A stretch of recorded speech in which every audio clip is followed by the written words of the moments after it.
ফকফকে পরিষ্কার আকাশ আর রৌদ্রোজ্জ্বল দিনের আগামীর বার্তা নিয়ে সূচনা হয়েছে আরো একটা সুন্দর সকালের।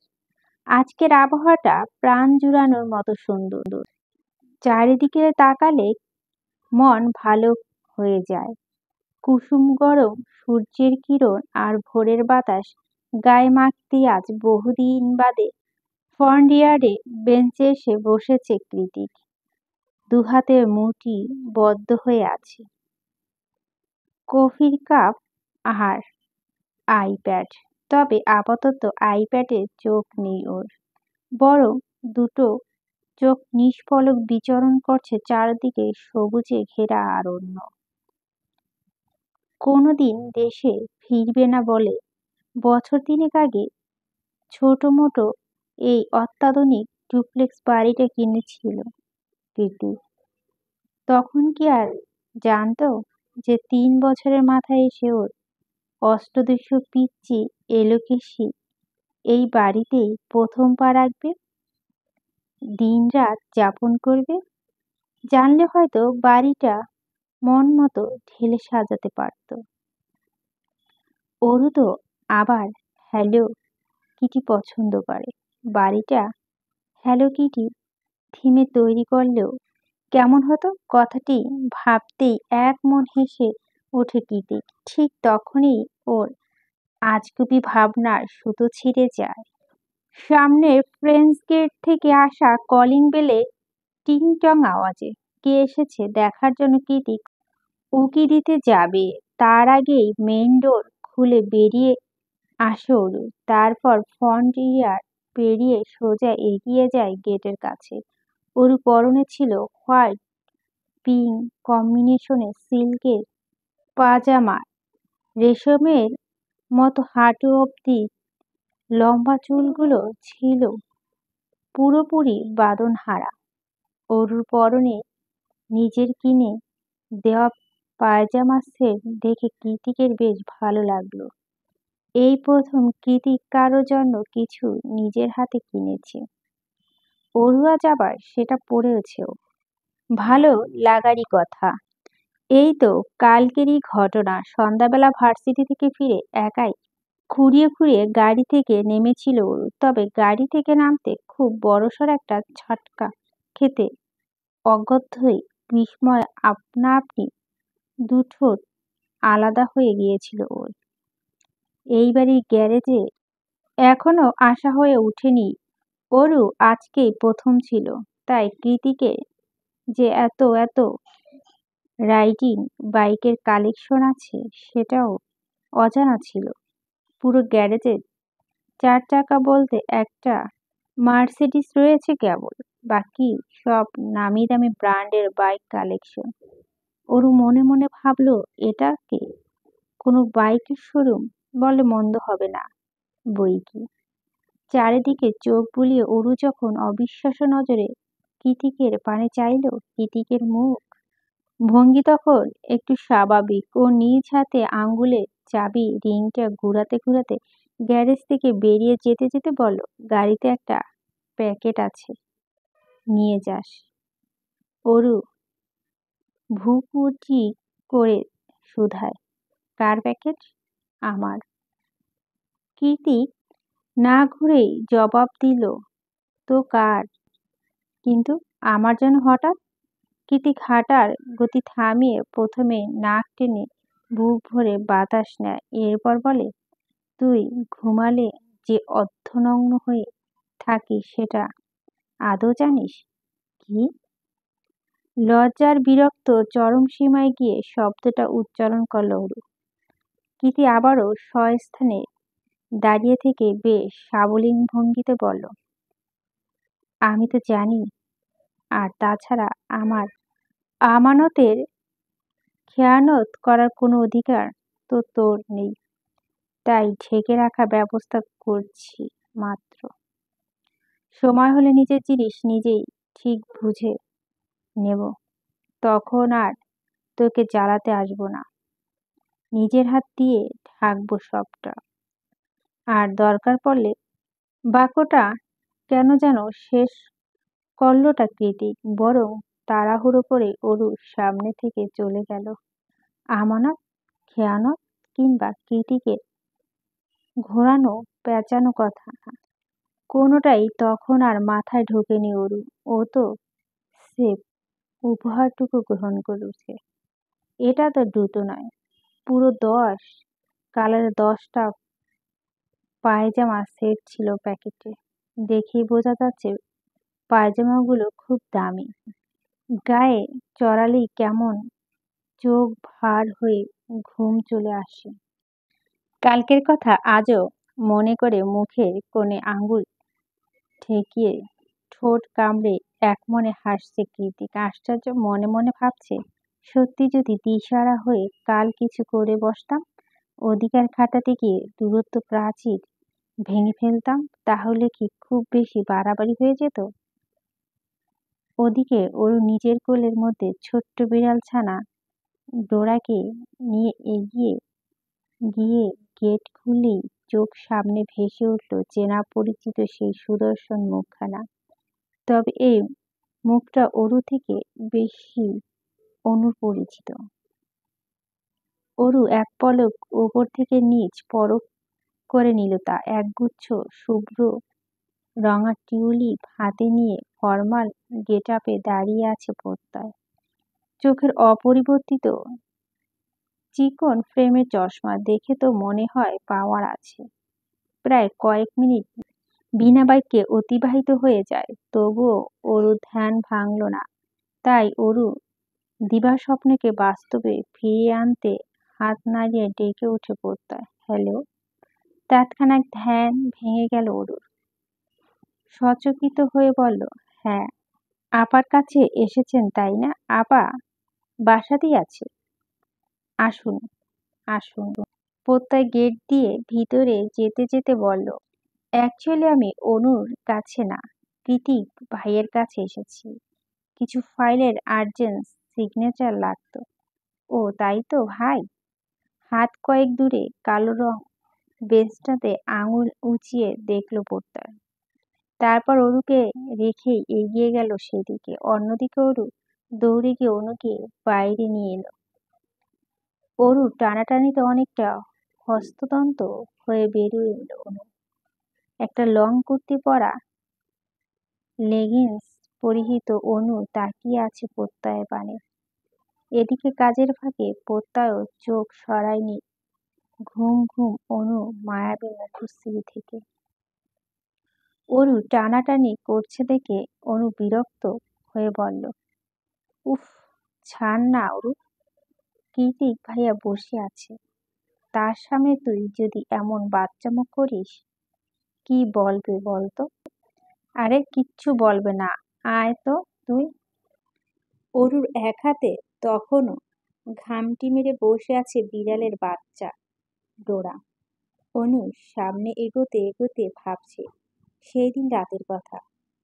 সেই দিন বৃষ্টি অজুহাতটা তো নিছক বাহানা ছিল, কারণ সেদিন হসপিটাল থেকে বের হতে দেখা মেলে ছাতা হাতে দাঁড়িয়ে থাকা প্রত্যয়কে দেখে অবাকে চরম সীমা গিয়ে অনু তখন শুধালো, আপনি এখানে? প্রত্যয় মৃদু হেসে জবাব দিয়েছিল, আপনার জন্য দাঁড়িয়ে আছি। আর তারপর বৃষ্টি ভেজা মনোমুগ্ধকর একটা সিম্পল কফি ডেট। একজন আরেকজনের পরিচয় তো দূরে থাক, নামটুকু পর্যন্ত জানত না, তবুও মন গহীনে কোথাও ঘন্টি বেজেছিল দুজনারই। অনুর মনে হয়েছিল যে মানুষটা এতবার করে সাহায্য করেছে, তার সাথে এক কাপ কফি তো পান করাই যায়, পরিচয় দিয়ে কি আসে যায়। তবে আজ এই মুহূর্তে প্রত্যয় কর্মকাণ্ড দেখে মনে হচ্ছে সে পরিচয় দিতে একেবারে আটঘাট পেরে সকাল সকাল বাড়ি বয়ে এসেছে। বাড়ির ফ্রন্ট ইয়ার্ডটা নরম সবুজ ঘাস আর বিভিন্ন সৌন্দর্য বর্ধন গাছগাছালি দিয়ে ভরা। সেই গাছে ফাঁক ফোকর গলিয়ে আলো ছড়াচ্ছে একটু একটু সূর্যের কিরণ। আর সেই আলো ছায়ার মাঝে মুখোমুখি হয়ে দাঁড়িয়ে আছে প্রত্যয় অনু। অনুর পিছনে অনু আর ডোরা। অন্যদিকে ওদের থেকে খানিকটা দূরে এখানে আইপ্যাডে খুব মনোযোগ দিয়ে কিছু একটা করছিল কৃতি। প্রত্যয় নিজের নামে থাকা টিউলিপ গুচ্ছ এগিয়ে দিয়ে বলল, শুভ সকাল মিস অনন্য শেখ। আমি Pratyay Hasan, CFO of JK group. Aru হতচকিয়ে অনুর দিকে এগিয়ে এসে মিনমিনিয়ে বলল, আপা, উনি প্রত্যয় হাসান? উনি মনে হয় আমাদের জন্য ভিসা টিকিটের সব ব্যবস্থা করেছিলেন। প্রত্যয় চোখ সরিয়ে অরুর দিকে তাকিয়ে বলল, হ্যাঁ ঠিক বলেছ তুমি। অনুর কথা ঘুরে বলল, তাহলে আপনি আমাকে চিনতেন তাই তো? প্রত্যয় মৃদু হেসে জানায়, কিছুটা। অনুর সহসা হেসে টিউলিপ ফুলগুলো গ্রহণ করে বলেন, ধন্যবাদ, ওয়েলকাম। প্রত্যয়ের ঘোর কাটানো চোখ দুটো ছিল তখনও অনুর নিষ্প্রভ চোখে নিবদ্ধ। ওদিকে কৃতিকের চোখ দুটো অরুর চোখে, একই ঘোর, একই কামুকতা। কৃতিকের চোখে খানিকটা বেশি হবে। কৃতিকের সেই ঘোর লাগা চোখে চোখ পড়তেই কেঁপে উঠল অরুর। হুট করেই কেন যেন শরীর প্রত্যেকটা লোমকূপ দাঁড়িয়ে গেল। সেই সাথে তলপেটের মধ্যে অনুভব হলো অজানা এক গুড়গুড়ানি। এটা মোটেও খিদের পূর্বাভাস নয়, তাহলে এটা কেন অনুভূতি? আগে তো কখনো হয়নি এমন। সামান্য চাউনিতেও কারো এত জোর থাকে। চোখের চাউনি দিয়ে পুরো ঝড় বয়ে তুল কামাল বাঁধিয়ে দিল শরীরে রন্ধে রন্ধে। তবু সবটাই গতানুগতিক উপেক্ষা করে গেল অরু। পিছন থেকেও অনুদের চোখে চোখে আদান প্রদানের মাঝে বাম হাত ঢুকিয়ে দিয়ে অরু বলে উঠল, এই আপা, অনেক তো হয়েছে তোদের আলাপ পরিচয়, এখন চল, খিদে পেয়েছে। আমাকে আবার খেয়ে ভার্সিটিতে যেতে হবে। তাছাড়া তুই তো হসপিটালে মায়ের কাছে যাবি। অরুর কথা সম্মতি ফিরে পেল অনু। সে সাথে অজানা একরাশ লজ্জা প্রজাপতির ন্যায় ঘিরে ধরল ওকে। ও তাড়াহুড়ো করে ভিতরে যেতে যেতে বলল, খাবার দিচ্ছি, দ্রুত আয়। পরিবেশটা থমথমে আর অস্বাভাবিক। প্রত্যয় নিজেও কেমন লজ্জা লজ্জা পাচ্ছে। তাই পরিস্থিতি স্বাভাবিক করতে প্রত্যয় অরুর কোলে ঝিমুতে থাকা ডোরাকে দেখিয়ে বলল, বিড়াল কোথায় পেলে? না মানে, আগে তো ছিল না। অরু ডোরার মাথায় আদুরে হাত বুলিয়ে বলে, কাল রাতে ব্যাকইয়ার্ডে কুড়িয়ে পেয়েছিলাম, ঠান্ডায় কাঁপছিল, তারপর ঘরে নিয়ে এসেছি। আর তারপর? প্রত্যয় জিজ্ঞাসু হয়ে শুধালো, তারপর? অরু কৃতিকে দিকে দাঁত কটমুটে তাকিয়ে বলল, কিছু না। By the way, nice cat. Aru প্রত্যয়ের কথা বাদ সেধে বলে, ও ক্যাট না, ও আমার বাচ্চা ডোরা। মাথা খারাপ? আমি কেন বিড়ালের বাচ্চা জন্ম দিতে যাব? পিছন থেকে ভেসে আসা কৃতিকের অযাচিত বাক্য অরু প্রত্যয় দুজনেই বোকা বনে গেল। অরুর মুখে ভেংচি কেটে মিনমিনিয়ে বলল, আপনার বাচ্চা কেউ বলবে না? ভালোবাসা দরদ বলতে কিছু আছে নাকি হৃদয়ে? থাকলে আমাকে আর ড্রোয়াকে অমন মাঝরাতে বাইরে বের করে দিতে পারতেন। ওর ভাবনার মাঝে কৃতি ওর কাছে এগিয়ে এসে আইপ্যাডটা অরুর দিকে এগিয়ে দিয়ে বলল, অরু, এটা নিয়ে ভেতরে যা, আমার প্রত্যয়ের সাথে কিছু পার্সোনাল কথা আছে। আরু ঠোঁট উল্টে ভিতরে যেতে আইপ্যাডটা খুলে দেখতে লাগলো। আর প্রথমে যেটা সামনে আসলো সেটা অডিও বুক, হান্টিং এলডিন্স। বইয়ের নামটা দেখেই চোখ মুখ কুঁচকে গেল অরুর। মিনমিনিয়ে বলল, উনি হার্ডিং এলিনের মতো ডার্ক রোমান্টিক বই পড়েন? উফ, তার মানে কি উনি এইসব বেপরোয়া হিরোদের মতো অতিরিক্ত রোমান্টিক? হায় হায়, ওনাকে সামলাতে তো ওনার বইয়ের 12টা 13টা বেজে যাবে। পরক্ষণে নিজের মাথায় নিজেই চামিচ মেরে দাঁত দিয়ে জিভে কেটে অরু বলে, ছি, কি সব ভাবছি আমি, তবা তবা। ইউনিভার্সিটিতে আজ 100 ইয়ার্স সিরিমনি, মানে শতবর্ষপূর্তি উদযাপন হচ্ছে। আজ কোনো ডিপার্টমেন্টের কোন ক্লাস নেই, সবকিছু জানাই ছিল ওর। তবুও এক বুক আশা নিয়ে ভার্সিটিতে এসেছিল ও। আকাঙ্ক্ষা একটাই, নিখিল ভাইয়ের একটা নজর দেখতে পাওয়া, ঠিক আগের মতোই। কিন্তু সেটা আর হয়নি। সিনিয়রদের কাছ থেকে খোঁজ নিয়ে জানতে পেরেছে নিখিল ভাই আজ আর ভার্সিটিতে আসেনি। আসেনি বললে ভুল হবে, আসতে পারেনি। গতকাল সব রিপোর্ট নষ্ট হয়ে যাওয়ায় আজ আবারও সেগুলো নতুন করে রেডি করতে হচ্ছে তাকে। হয়তো সামনের সেমিস্টার পুরোদমে ফেল। অরু অসহায়ের মতো মনমরা হয়ে বলল, নিখিল ভাইয়ের মতো ভালো মানুষের সাথে এমন খারাপ কাজটা কে করলো? সে যাই হোক, নিখিল ভাই যেহেতু আসেনি, অরু চিন্তা করলো ওর বাড়িতে ফিরে যাবে। কাল সারারাত বাইরে বের করে রেখেছেন কৃতি ওকে, তাই ঘুমটাও চোখে তাজা। না ঘুমানোর দরুন কেমন ঝিমুনি চলে আসছে দু চোখে। চারদিক ঝাপসা লাগছে, মনে হচ্ছে এই বুঝি পড়ে যাব মাথা ঘুরে। অরু আর বেশিক্ষণ দাঁড়িয়ে থাকলো না, হাঁটা ধরল বাড়ি যাওয়ার উদ্দেশ্যে। তবে দু কদম এগোতেই পথ আটকায় শাওনি। ওর হাতটা শক্ত করে ধরে উৎসাহিত মুখে বলে, এই অরু, কোথায় যাচ্ছ? গ্যালারিতে বাস্কেটবল খেলা হচ্ছে, বিশাল টুর্নামেন্ট, তাড়াতাড়ি চলো। যদিও ওর এসবে বিন্দু পরিমাণ আগ্রহ নেই, তবুও অগত্যতায় যেতে হলো শাওনির সাথে। যেতে যেতে শাওনি জানালো, সবাই এই ম্যাচ দেখার জন্য গত 1 মাস ধরে বসে আছে, আর তুই বাড়ি যাচ্ছিস? এই ভার্সিটির প্রাক্তন ছাত্র ভার্সেস পাশে ইউনিভার্সিটির প্রাক্তন ছাত্ররা। শাওনি উচ্ছ্বাসে জোয়ান দিতে অরুণ নরম সুরে বলল, ও তাই নাকি? গোলাকার বিশাল গ্যালারিতে গিয়ে শাওনি সিটে বসতে বসতে বলল, হুম, তার চেয়ে বড় কথা কি জানো? জেকে স্যার এই ভার্সিটির সিনিয়র ছিল, আর স্যারও আজ ম্যাচে খেলবে।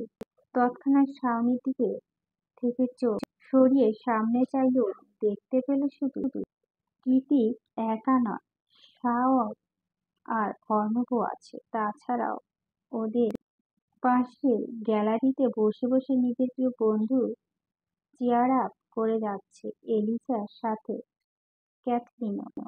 চেনা পরিচিত সবাইকে এক ঝলক দেখে নিয়ে অরু মনে মনে বলল, তার মানে ওনারা সবাই এই ভার্সিটির প্রাক্তন শিক্ষার্থী। অরু কি ভাবছে, খেলা শুরু হয়ে গিয়েছে তো।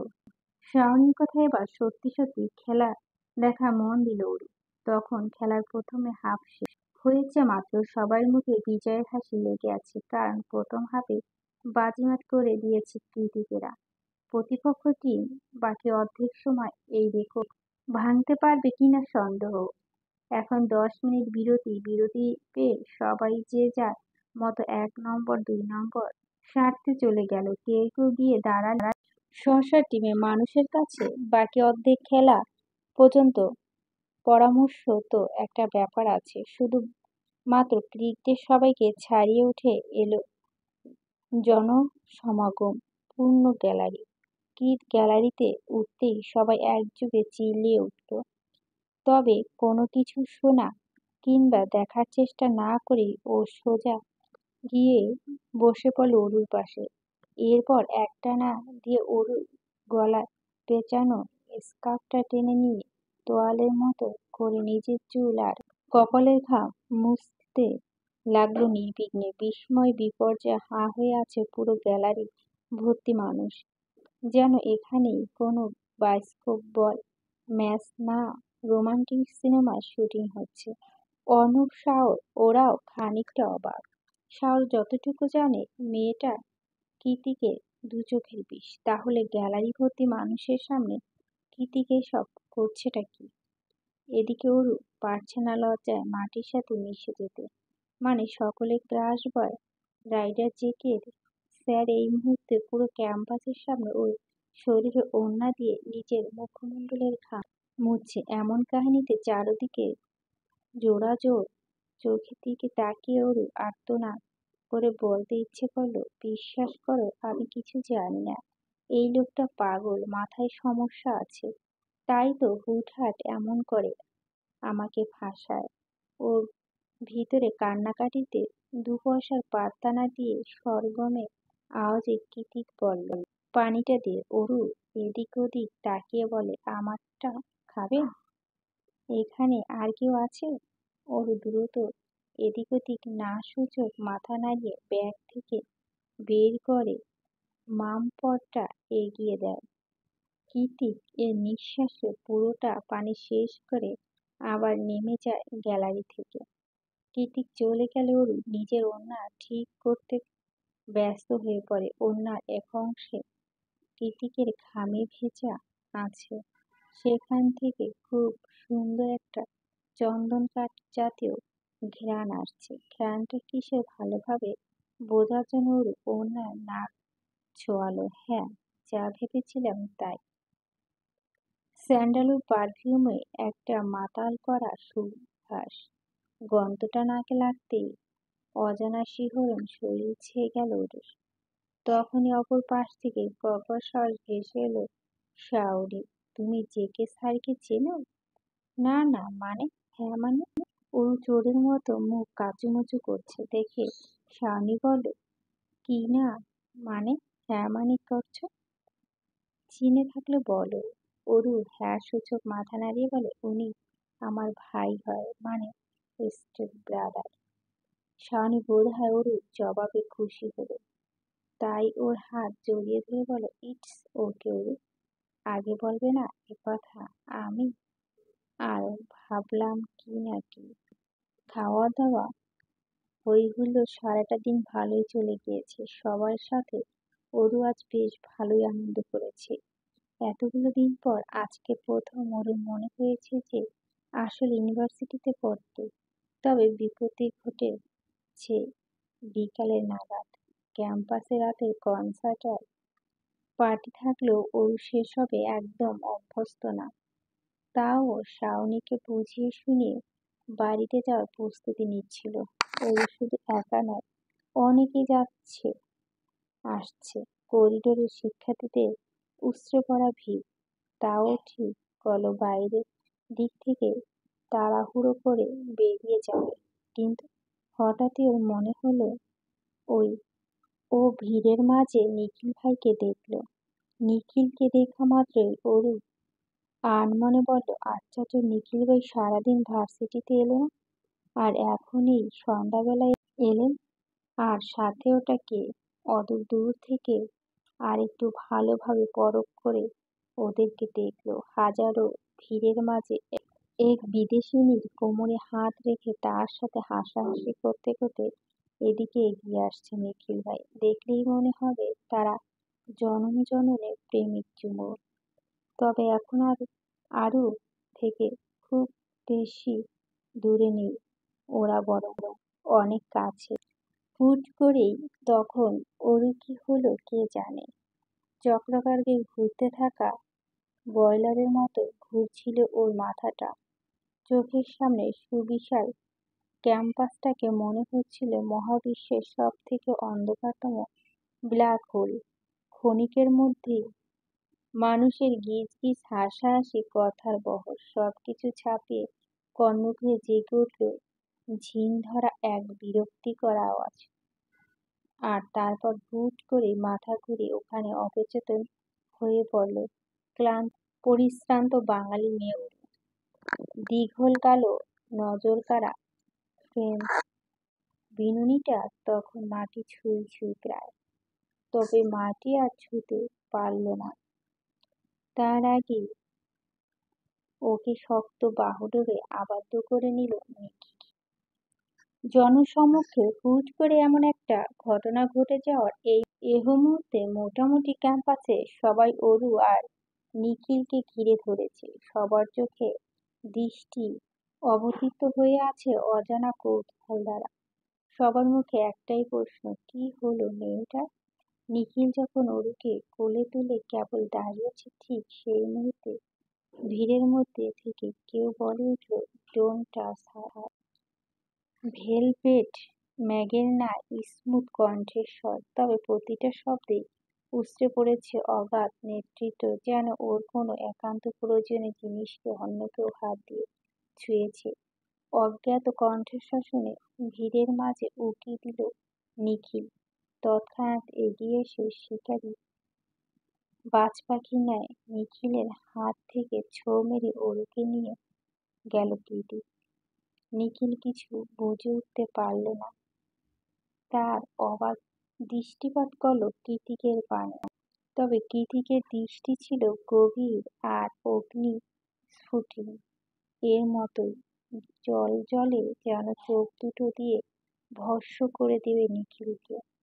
কৃতিকের মুখের ওপর কথা বলা তো দূরের কথা, ওর চোখের দিকে কয়েক সেকেন্ডের বেশি তাকিয়ে থাকতে পারল না নিখিল।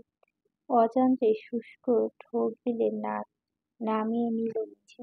ভার্সিটিতে ইমার্জেন্সি ট্রিটমেন্টের জন্য যে ক্লিনিক থাকে, তাই একটা কেবিনের ছোট্ট করিডোরে দাঁড়িয়ে আছে কৃতিক।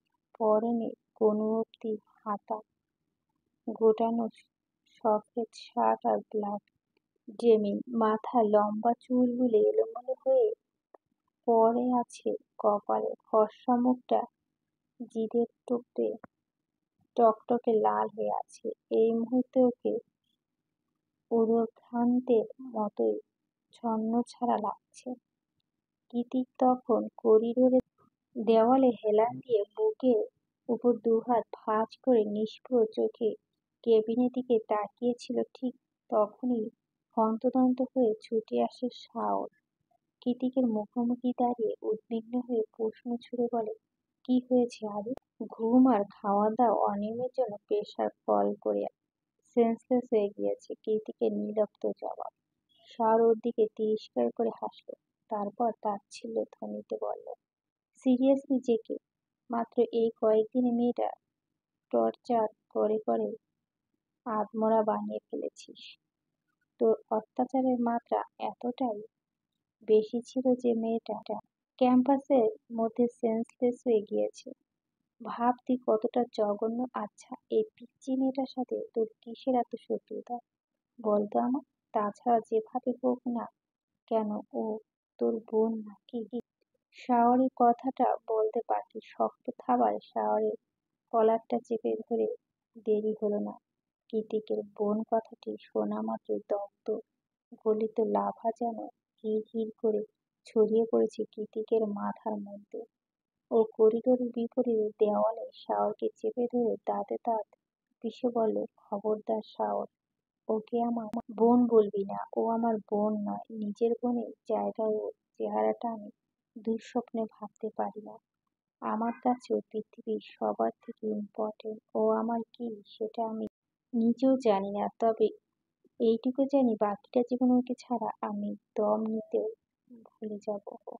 শাওর চোখ বড় বড় করে অবাক দৃষ্টিতে তাকিয়ে আছে কৃতিকের বিভৎস মুখের পানে। ঠিক তখনই অন্যদিক থেকে আগমন ঘটে নিখিলের। কৃতিকের এক পলক নিখিলকে দেখে তাকিয়ে শাওরকে বলল, ওটাকে এক্ষুনি বিদেয় কর।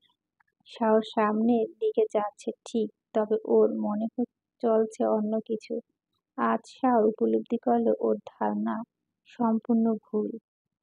কৃতিক অরুকে সবচাইতে বেশি অপছন্দ না, বরং উন্মাদের মতো পছন্দ করে। এই পছন্দকে কি নাম দেওয়া যায়? শুধু আসক্তি, নাকি সঙ্গীর প্রণয়াসক্তি? মেঘ আছে, কুয়াশার চাদরে ঢেকে আছে ধরণী। উদীয়মান সূর্যের নিয়ন আলোয় চারিপাশ একটু হলেও পরিষ্কার দেখাচ্ছে।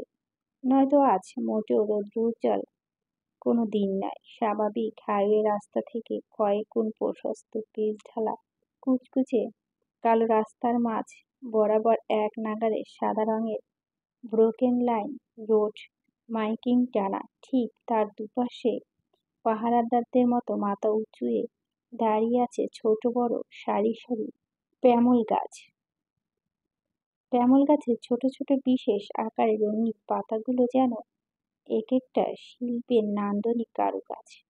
দেখলেই মনে হয় রোদহীন মেঘের ঢাকা দিনের রাস্তার পাশে এই লাল কমলা প্যানেল লিফ গুলো আলো ছড়াচ্ছে পুরো রাস্তা জুড়ে, even without any single panel.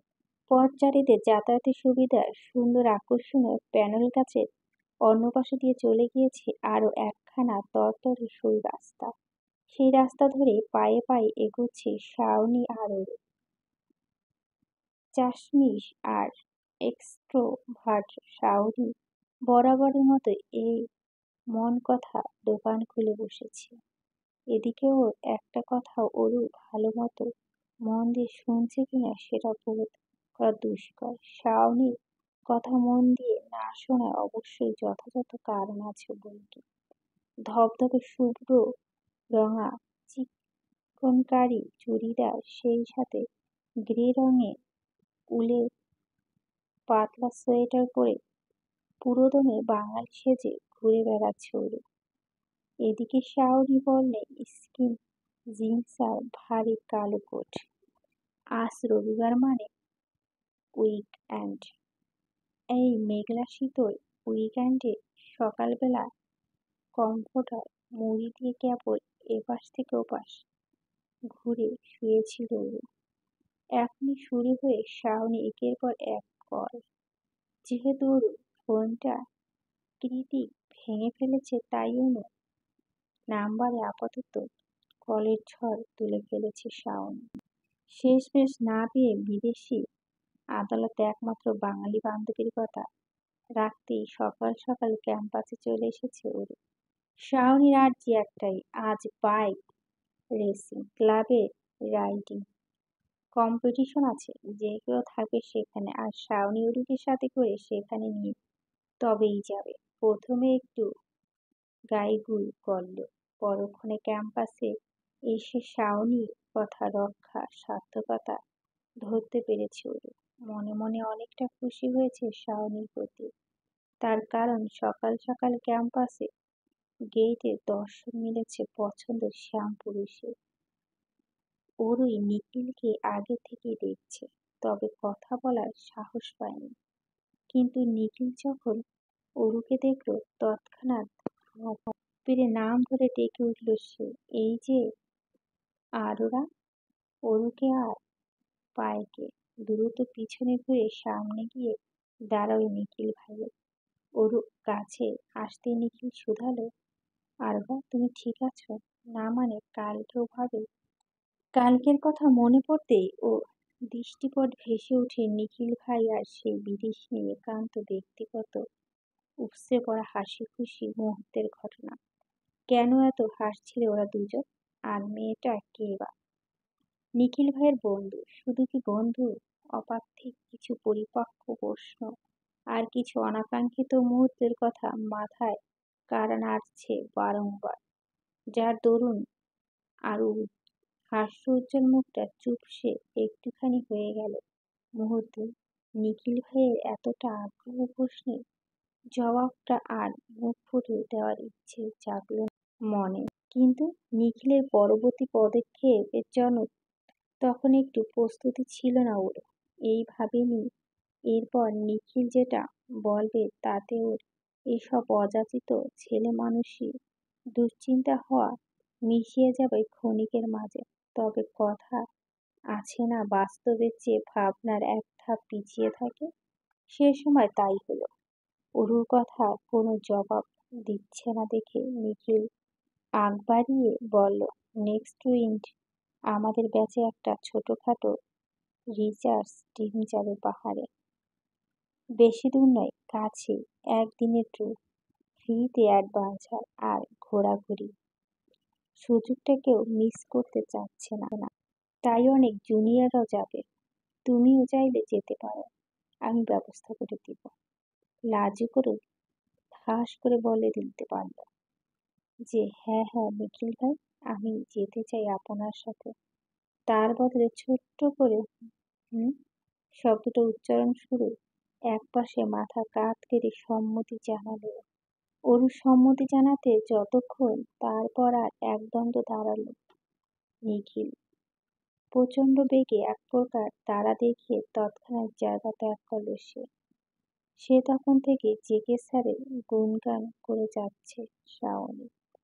মাঝে মধ্যে নিজের কথা সামনে করতে দুই একবার অরুকে বলছে, তাই না বল? অরু শাওনির কথা মতো হ্যাঁ বলছে ঠিক, তবে ওর মনে চলছে অন্যদিকে, সেটা অন্য কাউকে নয়, স্বয়ং কৃতিককে নিয়ে। ও ভাবছে ট্যুরের কথাটা আবার জানলে যেমন বকাঝকা করে হলেও শেষমেশ যেতে দিতে রাজি হবে, কিন্তু কৃতিক এই ঘাড়-তেরা লোকটা তো জীবনে রাজি হবে না। উল্টো এমন ভাবে চোখ রাঙাবে যে ভয়ে অরুর ছোট হৃৎপিণ্ডটা ওখানে কাজ করা বন্ধ করে দিবে। তাহলে সাধ করে নিখিল ভাইকে যে আশ্বাস দিয়ে এলো তার কি হবে? এই অরু, শুনতে পাচ্ছো আমার কথা? হুট করে শাওনি কমিয়ে গুঁতো সম্মতি ফিরে এলো ওর। এই কাঠের পুতুলের ন্যায় উপর নিচ হাঁ সূচক মাথা নাড়িয়ে বলল, হ্যাঁ হ্যাঁ শুনছি, বলো বলো তারপর। শাওনি ভুরু কুঁচকে বিরক্ত ভাব প্রকাশ করে বলল, কিসের তারপর? দেখো আমরা চলে এসেছি অলরেডি, রেসিং শুরু হয়ে গেছে, তাড়াতাড়ি এসো। রাস্তার দুধারে থ্রিলিং প্রিয় মানুষের শয়ে শয়ে ভিড়। সেই গাদাগাদি আর ভিড়ের ফাঁক গলিয়ে ওরা দুজন জায়গা করে নিল রাস্তার এক কোণে। ওরা যতক্ষণ এসেছে ততক্ষণ বাইকাররাও ইতিমধ্যে প্রতিযোগিতায় ব্যস্ত। অডিয়েন্সদের সাথে এসে দাঁড়াতে দাঁড়াতে অরু শুনতে পেল জেকে নামে উচ্ছ্বাস। তার মানে শাওনি শুধু একা নয়, ওরা রাইডার জেকের ভক্ত। আচ্ছা, এরা কেন এত পাগল কৃতিকের জন্য? এরা কি আদৌ জানে কৃতিক কতটা নির্দয়? কৃতিক মোটেও এই জনপ্রিয়তা ডিজার্ভ করে না। চারিদিকে জেকে জয় জয়কার শুনে এইসব উল্টোপাল্টো কথা ভাবছিল অরু। তখনই শাওনি আবার অরুকে ডেকে বলে, ও মাই গড, ও মাই গড, দেখো দেখো, অ্যাগেন চ্যাম্পিয়ন। অরু এবার সচকিত হয়ে বাইকগুলোর দিকে দৃষ্টি নিক্ষেপ করল। সকলের উড়ন্ত পেঁচা তুলোর মতো শুভ্র মেঘ এতক্ষণে কালো মেঘে পরিণত হয়েছে। চারিদিকে মেঘ ভেজা, দমকা হওয়া ঝিরঝির বৃষ্টিতে বাইক রাইডিং এর শেষ রাউন্ড শেষ হয়েছে মাত্র। রেসিং এর মেইন পয়েন্ট এদের থেকে খানিকটা দূরে হওয়ার কারণে চোখ উঁচিয়ে দেখতে হয় সেখানটা। তবে এত দূর থেকে স্টান্ট করানো বাইকগুলোর মধ্যে সারির প্রথম বাইকটায় বসা ব্ল্যাক লেদার জ্যাকেট আর ব্ল্যাক হেলমেট পরিহিত বাইকটায় যে কৃতিক সেটা বুঝতে বাকি নেই ওদের। কারণ জেকে বডি স্ট্রাকচার সবার থেকে আলাদা। কাল্পনিক গ্রিড গড়ের বাস্তব চিত্র বলা চলে। এক ঝলকে দেখলে মনে হবে উপরওয়ালা শখের কারুকাজ এই জওয়ান কৃতিক নামক সুদর্শন পুরুষটা। তবে কৃতিকের সৌন্দর্য নিয়ে অরুর এসব অগভীর ভাবনা বেশিক্ষণ স্থায়ী হলো না। তার আগে চোখের সামনে দৃশ্যমান হলো অপ্রীতিকর নিন্দনীয় ঘটনা। অরুদের থেকে বেশ অনেকটা দূরে রাস্তার ঠিক মাঝখানে ফেলে অন্য এক প্রতিযোগী হকি স্টিক দিয়ে ইচ্ছেমতো মারছে কৃতিককে। এর মারের গতিবেগ এতটাই বেশি যে লোকটা উঠে দাঁড়ানোর সুযোগটুকু পাচ্ছে না। কিন্তু এভাবে মারছে কারণ কি? ঝিরিঝিরি বৃষ্টি ইতিমধ্যে মুষল বারিধারা রূপ নিয়েছে। আশেপাশে জটলা পাকানো ভিড় ছাড়িয়ে অনেকটা জায়গা করে নিয়েছে কোনো না কোনো শুকনো ছাউনি অথবা ছাতার নিচে। তবে ওরু আপাতত বৃষ্টির খেয়াল নেই আর তার কাছে কৃতিকের। ঝুম বৃষ্টিতে কথা শোনা জো নেই মোটেও। তবু ওরুকে উদ্দেশ্য করে শাওনি চেঁচিয়ে বলে, অরু দ্রুত চল, ভিজে যাচ্ছি। কোনো একটি ছাউনির খুঁজে তার নিচে গিয়ে দাঁড়ায়। অরু কান অব্দি সে কথা পৌঁছালো কিনা সন্দেহ। আর না তো ওই ছাউনির নিচে গিয়ে আশ্রয় নিল, বরং ঝুম বৃষ্টির মাঝেই দ্রুত এগিয়ে গেল সামনের প্রশস্ত রাস্তার দিকে। এগিয়ে যেতে শুনতে পেল অনেকে বলাবলি করছে, জ্যাকসন নামের বাইকটা জেকে মায়ের নাম করে কিছু একটা বাজে গালি দিয়েছি, আর তাই লোকটা সেই ছোট্ট একটা গালি দেওয়া মাসুল চোকাচ্ছে। গত আধ ঘন্টা যাবৎ এক নাগাড়ে হকি স্টিকের মার খেয়ে। আশ্চর্য বিষয় হলো, কেউ কৃতিককে থামাচ্ছে না পর্যন্ত। এইসব দৃশ্য কি এদেশের মানুষের কাছে এতটাই স্বাভাবিক আর উপভোগ্য? দয়াহীন নির্দয় আমেরিকা নিজের আক্রোশ দমিয়ে রেখে মনে মনে কথাটা ছাড়ল ওর। এদিকে নিজে সর্বশক্তি প্রয়োগ করে জ্যাকসনের শরীরে একের পর এক হকি স্টিক ভাঙছে কৃতিক। মারতে মারতে ওর নিজের হাতের অবস্থা বেগতিক, কিন্তু সেই সবে বিন্দুমাত্র নজর নেই ওর। আপাতত নিজের দমিয়ে রাখা চিন্তার তপ্ত মস্তিষ্ক বহিঃপ্রকাশ ঘটাতে ব্যস্ত ও। কেন যেন মনে হচ্ছে এই মারটা জ্যাকসনের বহুদিনের পাওনা। রেসিং ক্লাবের কৃতিককে টেক্কা দেওয়ার মতো রাইডার যদি কেউ থাকে, সেটা জ্যাকসন। রাইডিং, স্টারিং সবকিছুতেই বেশ পারদর্শী জ্যাকসন। তবে এ যাবৎ কোনো ম্যাচে জেকেকে হারাতে না পারা জিদটা ভিতরে ভিতরে রয়েছে গিয়েছে বরাবর। সামনাসামনি বুঝতে না দিলেও নিজ দেশের রেসিং ক্লাবে ফরেনার একটি ছেলে এতটা জনপ্রিয়তা জ্যাকসন মোটেও সহ্য করতে পারে না। সেই যে ধরেছে পেছনে পেছনে নানা কৌশল বিভিন্ন ভাবে কৃতিককে ক্ষতি করার ফন্দি এঁটেছেন বহুবার। তবে এটা স্ট্রং বন্ধু মহলার কৃতিকের সুকৌশল বুদ্ধিদীপ্তি মস্তিষ্কের কাছে সেগুলো বারবার ফেল করে গিয়েছে। কৃতিক ভালোভাবেই জানতো কাজগুলো কে করছে বা কার দ্বারা হচ্ছে। তবে এসব খুব একটা গায়ে লাগলো না ওর, বরং পিঠ পিছনে গিয়ে যেত একের পর এক কৌশলী দাবা চাল। কারণ কৃতিকের কাছে ওর করা ফন্দিগুলো হাস্যকর ঠেকতো বরাবরই, সেই সাথে মারাত্মক ইন্টারেস্টিংও মনে হতো। কারণ কৃতিক, অর্ণব, এলিসা আর শাওর এর থেকে বড় বড় দাবার চাল চেলে অভ্যস্ত। তবে আজ এই মুহূর্তে জ্যাকসন অস্ফুটে সেই শব্দটা উচ্চারণ করেছে, তার মূল্য তো কৃতিক ওকে হাড়ে হাড়ে বুঝিয়ে ছাড়বে। আজ মনটা বেশ ফুরফুরে ছিল কৃতিক। এজন্য তো ক্লাবে ফল পাওয়ার সঙ্গে সঙ্গে চলে এসেছিল জোস একটা রাইডস করতে। সবাই উচ্ছ্বাসের জোয়ার দিতে বাইক রাইডস করছিল প্রায় 200 কিলোমিটার আঁকাবাঁকা অমসৃণ রাস্তা, এবং শেষমেশ প্রতিবারের মতো আজও চ্যাম্পিয়ন তকমাটাও গায়ে লেগেছিল। সবকিছু স্বাভাবিক, কৃতিকের মুড ঠিকঠাক। তখনই ব্যর্থতার হাঁটতে জ্যাকসনের মুখ ফুটে বেরিয়ে আসে অনাকাঙ্ক্ষিত দুটি শব্দ, মাফিং বাস্টার্ড। জ্যাকসন নিজেও বুঝতে পারেনি যে কৃতিক কথাটা শুনে ফেলছে। তবে ওর ব্যাড লাক, কৃতিক কথাটা স্পষ্টভাবে শুনতে পায়। ব্যাস তৎক্ষণাৎ ক্লাবের মধ্যে থেকে হকি স্টিক এনে উইথ আউট এনি ওয়ার্নিং ওকে হচ্ছে মতো মারতে শুরু করে কৃতিক। না নিজের মুখ দিয়ে কোনো একটা শব্দ করছে, আর না জ্যাকসনকে করতে দিচ্ছে। একের পর এক পিঠে ভাঙছে চারখানা সরু ধাঁচের মজবুত কাঠের হকি স্টিক। তবুও যেন মস্তিষ্কটা শান্ত হওয়ার নাম নিচ্ছে না মোটেও।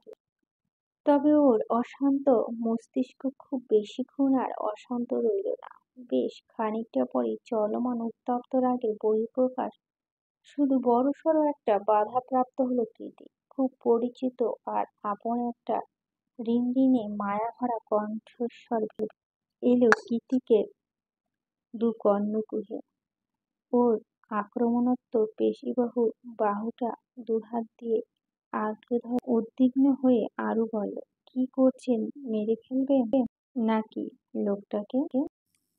কৃতিক তড়িৎগতিতে ঘুরে তাকালো। কেবল পরিচিত নয়, শুধু আপনও নয়, বক্ষপিঞ্জরে গহীনে লুকিয়ে রাখা অবকাশময় অনুভূতির ছড়াছড়ি। আর অজানা বেসামাল উন্মাদনা, যে মেয়েটাকে নিয়ে বয়স সম্পর্কেও সব কিছু মাথা খেয়ে বছর ৩০-এর হৃদয়টা, যার অনুপস্থিতিতে আনচান করে, যাকে দেখলে সবাই অগোচরে অবাধ্য অপ্রতিবদ্ধ ইচ্ছেরা মাথাচাড়া দিয়ে ওঠে বারংবার। এখন এই মুহূর্তে সেই পিচ্চি অষ্টদশীয়কে দেখেই মস্তিষ্ক হনহনিয়ে বইতে থাকা জ্বলন্ত আগ্নেয়গিরি লাভাটা মুহূর্তেই ধপ করে নিভে গেল জান কৃতিক। ধরণীতে ঝুম বৃষ্টি তখনও একই গতিতে বহমান। অরুর চোখ, নাক, ঠোঁট সবকিছু চুষিয়ে চুষিয়ে গড়িয়ে যাচ্ছে বৃষ্টির কণারা। সফেদ রঙা চুড়িদারটা ভিজে একাকার। ঠান্ডা তোপে তীর তীর করে কাঁপছে সরু চিকন আর গোলাপি রাঙা ওষ্ঠটা। বৃষ্টি ভেজা অরুকে দেখে কয়েক মুহূর্তের জন্য থমকে গেল কৃতিক। সব ছেড়ে ছুটে হুট করে রাগ হতে লাগলো বহমান বৃষ্টির কণাদের ওপর, যেগুলো আজ পর্যন্ত ছুঁয়ে দেখতে পারল না, সেগুলো কিনা বৃষ্টির কণারা এত সহজে ছুঁয়ে দিচ্ছে। আশ্চর্য! বৃষ্টির সাথে কৃতকেও ক্রোধ বেশিক্ষণ টিকল না বৈকি, কারণ তার আগেই অরু আবারও কথা ছুড়ল ওর পানে। কেন এভাবে মারছেন ওনাকে? আপনার দয়া মায়া নেই? অরুর কথায় কৃত পেছনে ঘুরল, দেখল একটা বিশ্রী কপট হাসি ঝুলিয়ে অরুর দিকে তাকিয়ে আছে জ্যাকসন। জ্যাকসনের হাসিটা চোখে পড়তেই এতক্ষণে ভ্রম ছুটে গেল কৃতিকের। ও তৎক্ষণাৎ ক্ষিপ্ত দৃষ্টিতে নিক্ষেপ করল অরুর দিকে, যেন চোখ দিয়ে ঝলসে দেবে অরুকে। কৃতিকের অগ্নিমূর্তি দেখে অরু আড়ালে উস্কো ঢোক গিলে থেমে গেল। কৃতিক চোয়ালা শক্ত করে বলল, তুই এখানে কি করছিস? কে নিয়ে এসেছে তোকে? কৃতিকের কপাল জুড়ে হাজারো চিন্তার ভাঁজ। অরু এবার পুরোপুরি নিশ্চুপ। মানবতা দেখাতে গিয়ে যে নিজেই ফেঁসে গিয়েছে এতক্ষণ তা বোধগম্য হলো ওর। কৃতিক কিছু একটা ভেবে ক্লাবের একজনকে দিয়ে একটা হেলমেট আনালো। তারপর ওটা অরুকে পরিয়ে বাইক স্টার্ট দিতে দিতে বলল, দ্রুত বাইকে ওঠ। অরু করুণ দৃষ্টিতে জ্যাকসনের দিকে তাকিয়ে মিনমিনিয়ে বলে, ওনাকে এভাবে ফেলে রেখে? না মানে, যদি কিছু হয়ে যায়?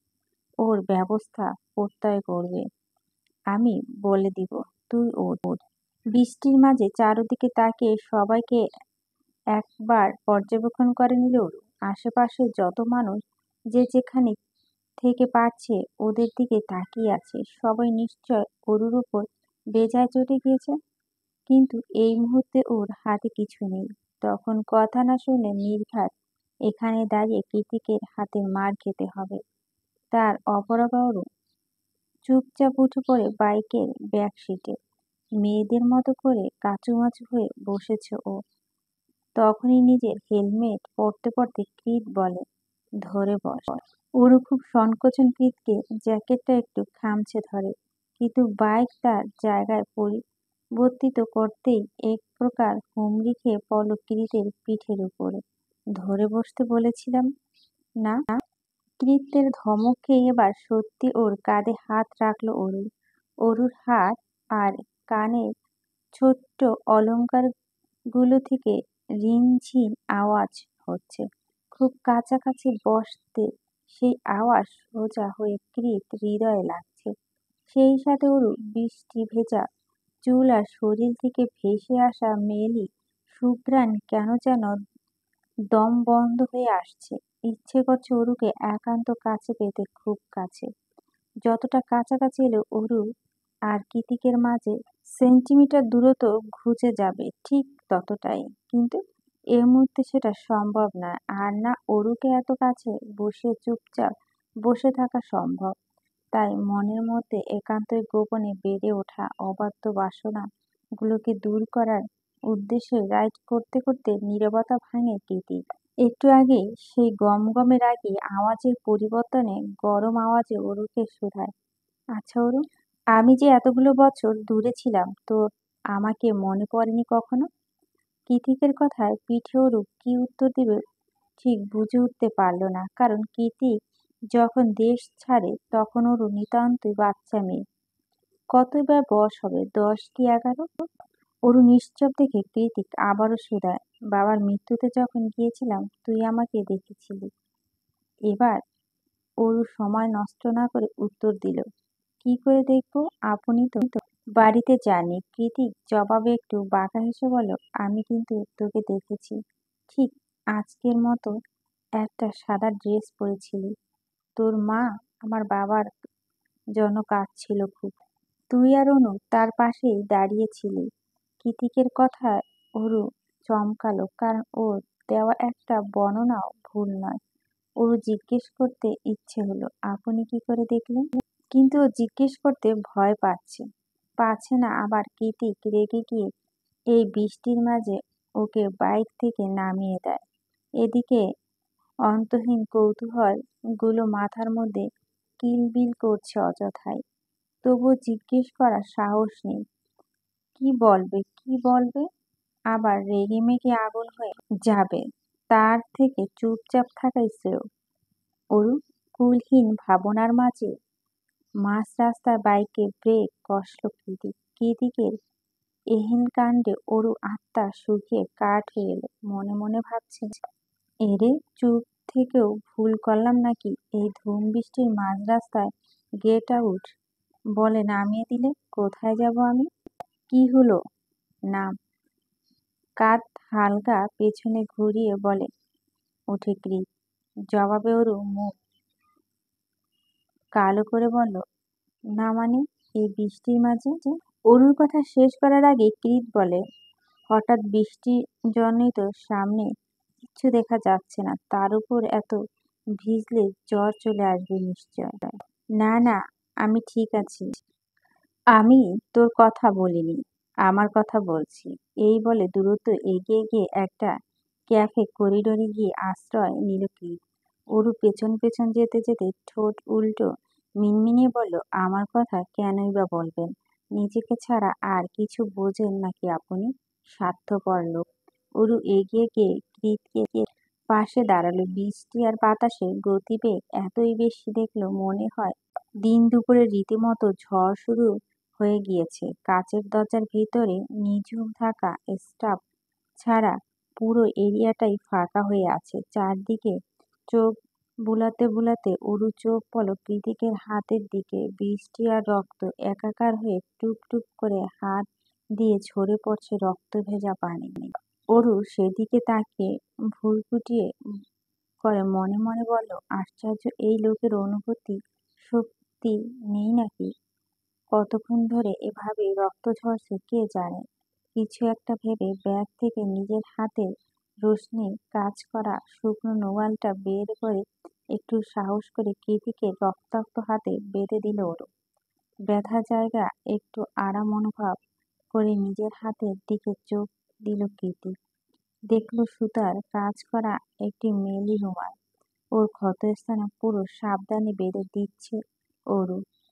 কৃতিক বাধা দিল না, এমনকি টু শব্দ উচ্চারণ করল না, বরং অরু নিজের কাজ শেষ করে উপরের মাথা তুলে চোখ রাখল অরুর মায়াবী চোখ জোড়ায়। কৃতিকের চোখের ভাষা আপাতত পড়তে পারছে না অরু। কৃতিক রেগে গেল কিনা সেটা আপাতত ভাবছে ও। কৃতিক ধীর গতিতে নিজের মাথাটা অরুর মুখের সামনে নিয়ে এলো অনেকটা কাছে, যতটা কাছে এলে অরুর শরীরে মিষ্টি সুঘ্রাণটা কৃতিক খুব সহজেই অনুভব করতে পারে।